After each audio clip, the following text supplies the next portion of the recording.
5 seconds. Start.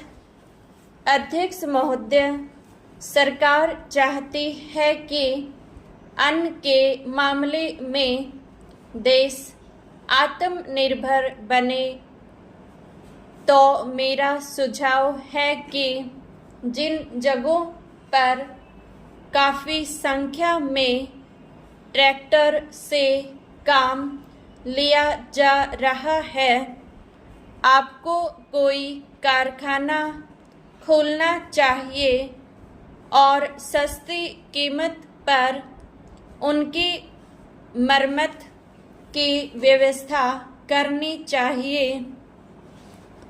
आप बाहर से ट्रैक्टर मंगा रहे हैं। मैं समझता हूँ कि यह सारा रुपया व्यर्थ व्यय किया जा रहा है। मेरा सुझाव है कि इस देश में ही ट्रैक्टर बनाया जाए। बाहर से खेती के सामान जो आ रहे हैं, कारखाने से होकर ही आ रहे हैं। इनको जहां भेजना हो वहां सीधा भेजा जा सकता है, किंतु हो यह रहा है कि पंजाब सरकार द्वारा इनको सारे देश में वितरित किया जाता है। चूँकि इनको पहले पंजाब भेजा जाता है और फिर सारे देश में भेजा जाता है, इसलिए खर्चा ज़्यादा लगता है। खर्चा कम करने के लिए, लागत कीमत कम करने के लिए यह आवश्यक है कि इनको सीधे भेजा जाए।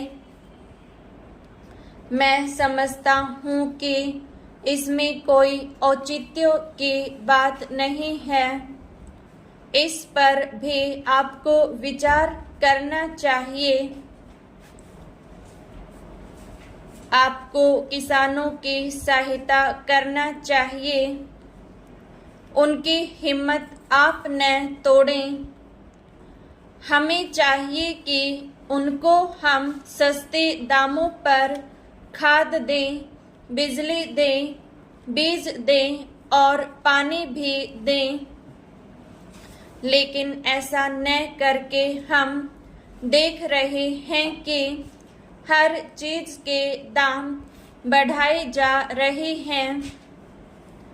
नलकूप पर आप कर लगा रहे हैं, आपको बिजली नहीं मिल रही है। इस और आपका ध्यान जाना चाहिए। वास्तव में आप कृषि की उन्नति चाहते हैं तो सिंचाई और बिजली का काफ़ी इंतजाम होना चाहिए। जब तक सिंचाई और बिजली का इंतजाम नहीं होगा, तब तक खेती की उन्नति नहीं हो सकती। अब तक सिंचाई और बिजली तो एक मंत्री के हाथ में है, लेकिन कृषि दूसरे मंत्री के हाथ में है। ऐसा नहीं होना चाहिए। सिंचाई, बिजली और कृषि अगर किसी एक मंत्री के हाथ में हो तो खेती की उन्नति का काम सरलता से हो सकता है। मेरा निवेदन है कि इस ओर भी आपका ध्यान जाना चाहिए। समाजवादी समाज की रचना की बात बहुत कही जा रही है। गरीबी को दूर करके हम सबको बराबर लाना चाहते हैं, लेकिन देश में गरीबी आज भी बढ़ती जा रही है। मैं यह नहीं कहना चाहता हूँ कि हमारे देश में सरकार ने कुछ नहीं किया है।